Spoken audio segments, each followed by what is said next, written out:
Hey, what's up, Dilly Gang? Dillio coming to you with another video, and in this video, we're going to talk about some things and some tips, tactics, tricks, methods, and hopefully answer some questions that you guys are dealing with and your challenges. I actually took a little bit of some feedback from you guys from one of my live streams, and this video is going to talk about the most important thing about mixing. Quick disclosure: if you want the fast 1, 2, 3, 4, 5 answer, this is not the video. I know how it is searching for information on YouTube. Just want to give you that disclosure ahead of time right now. But if you got a little bit of time, you want to have me running in the background while you go ahead and do more research on what you're trying to do with your music tactics and your music goals, then stick around, put this on. Don't look at your phone if you're driving. Listen to this. We're going to go into some depth. I got about maybe 6 things I could talk about the most important thing about mixing. What is the most important thing about mixing? And I'm trying to speak this in a language for beginners or those who are trying to improve their mixing, who see me do what I do and maybe they're trying to learn from me. And I just want to take my time to express that. I don't just want to take my time to express it. That's my intent. My intent is to express to you the most important things about mixing. Now, mixing always starts with volume. The first thing to understand is that there's a relationship between the sounds that are in your mix. So what do I mean by that? There's a relationship in the context of volume between your kick, between your snare, between your chords, between your pianos, between your percussion. There's always, in my mind, a relationship as far as which one is louder or softer than the other. And I hope I'm conveying context in that. You got things that are louder than other things. You got things that are softer than other things. And it's important to understand that relationship. If you don't understand that relationship first, to tell what's louder and softer than something in the mix, then you won't have the foundation you need to employ EQ and compression, which I'm going to talk about later on. But you don't even need that, especially if you're developing your own style of mixing. Mixing is not some weird, strange art. It's not some weird thing or skill set that is unobtainable to you. However, if you haven't been doing it long, or if you're starting in your journey with it, it's very important to remember that there's going to be a learning curve process, and it's not going to happen quickly. There's not going to be a shortcut for developing a proficiency of coming up with your own mixes that sound professional, especially if you're starting out. Now, you can pay somebody and get a course to try to expedite that process. But even then, even if you were taught principles, you still have to have time to practice that. And you still have to have an opportunity to ask questions. And oftentimes, some questions can be the wrong questions towards the person you're trying to ask questions from. But I want to make sure you understand that first. And it's not fun. It's not glamorous. I don't want to shine flashy lights at you and create this mystical idea that makes you feel good and gives you a dopamine kick of, yeah, this is the ticket. So it's very important to keep that in mind when you're dealing about the relationship of the mix. So when you listen to your music, listen to a song you know very well, and maybe you listen to it as far as how the drums will sequence or the sample selection. But to put on your mixing audio engineering hat, you have to listen to the dynamic volume relationship. When you hear that kick in that song that you like, that you know well, how loud is it compared to other things? Is it buried? And what I mean by buried, can you barely hear it? Is it too loud and it feels like it's overpowering everything else? What about the pianos and the chords? Are the pianos and chords louder than the vocal, or are they softer? As you listen to music in a new way, you start to understand that there is a relationship between these volume levels with the records that you're listening to. There's a relationship. There's a context: light, dark, loud, soft. Understand that first. And it's a very simple principle that a lot of people don't get, but they can get through repetition. Understand that, and whatever you're mixing on, whatever platform, MPC, Studio, any DAW, or any music production software, or any hardware keyboard, you know there's faders and volume everywhere. It all serves the same function, and all those platforms serve the same properties for all that.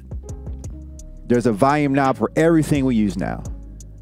And still, producers, artists, engineers don't understand the relationship between the sounds in the context of volume between those.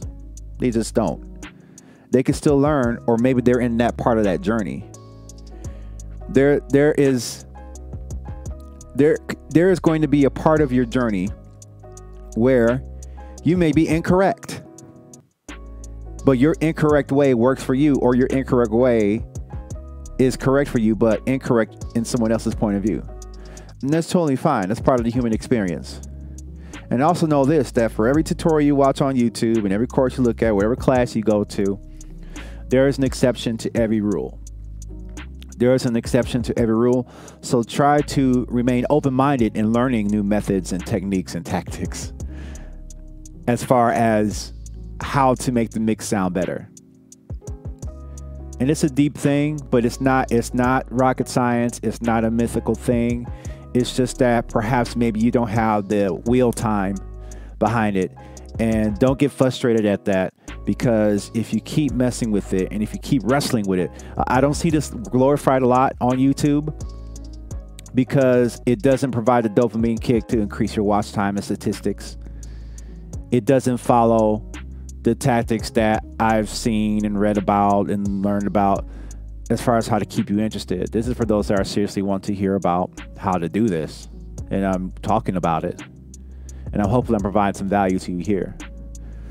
So a lot of times, if you're starting out mixing as an engineer or as a producer, we want to jump to what's the best EQing?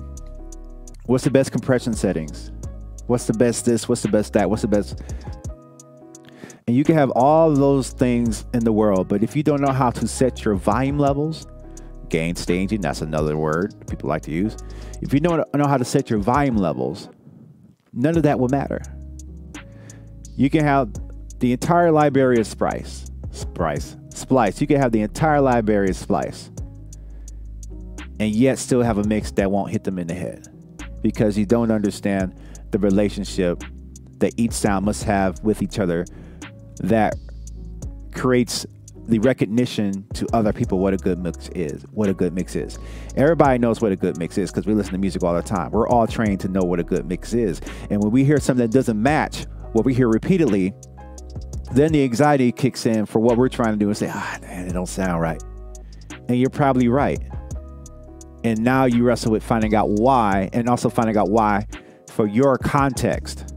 There's information, there's tips, tools, and then there's the gap between what you're being shown that looks great and then your experience. And I want to acknowledge that because I don't think a lot of people acknowledge that enough. It's not a quick process. You got to have reps. Welcome to the gym of mixing sound. You don't come into the gym lifting 50 pounders if you haven't been in a gym at all or first. Recently, I started doing push-ups again, and I still have to do a modified, but I'm doing the reps and I'm following through on the workout. I'd rather follow through on a modified push-up workout after doing regular push-ups for a few steps and then modifying to keep the reps going, than to think about, dang, I need to do push-ups and I haven't done any. It just doesn't make much sense there. So don't beat yourself in the process. And there's going to be a learning time that you have to find your own ideas that works for you. But always keep an open mind. I have a technique for what I use, what I do, but I always want to take time to hear another technique or tactic if it's made available to me and it's right timing. Maybe I'm in a flow, maybe I'm in a groove, and I don't need to hear anything to take me off my balance of executing how I want to execute. That's true too. And lastly, don't be afraid to talk to someone and ask for tips. This is one of the hardest things because not everybody responds to DMs, not everybody responds to emails. Some people want to charge you, which is reasonable. It's part of the business. And oftentimes you think you're getting what you're investing in, and you may not get everything that you think you're investing in. That's okay. You move on, find another way to do it. But don't be afraid to look at more tutorials, wrestle with it, and then start doing it and take a break on looking up information about it, because you can get high on getting information, especially with the internet. We can get high, even me, get high, getting information, looking at that, and then thinking we have a full understanding of it, and we haven't done it.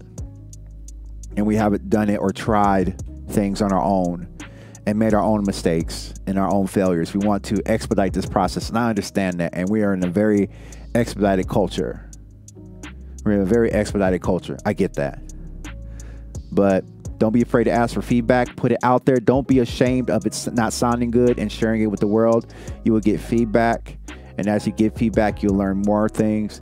And if you want to invest in consultation with somebody to teach you more and to cater something to you, do that. But also do your research, and especially with consultation with people, do your research, see their track records, see what they're doing, see how readily available they are to show you directly, hey, yeah, you can check this out right here. Because not everybody who you reach out to is the same. Remember that. Not everybody who you reach out to, if you want to go that route, is the same. And if one doesn't fit, that's fine. Don't stay stuck on that. Don't paint a picture on the whole atmosphere of that. Find somebody else. And if getting consultation does not work for you, then maybe it's a sign that there's some more answers inside of you that you need to find, right? And that's the important thing. So those are the most important things about mixing. I hope this video helps you. Like, comment, subscribe. Help me to grow this channel. I'm going to be doing more content like this. And obviously you guys will let me know if you like it. You'll show up if you like it. If not, I'll move on to something else. And I hope this helps somebody. I'll see you on the next video. And make sure you hit that notification button and come through and chat and say hi at one of my live streams. All right, I'm Dilio. Shout out to the Dilly Gang. Representing DilioT2K.com. I'll see you on the next video. Peace out.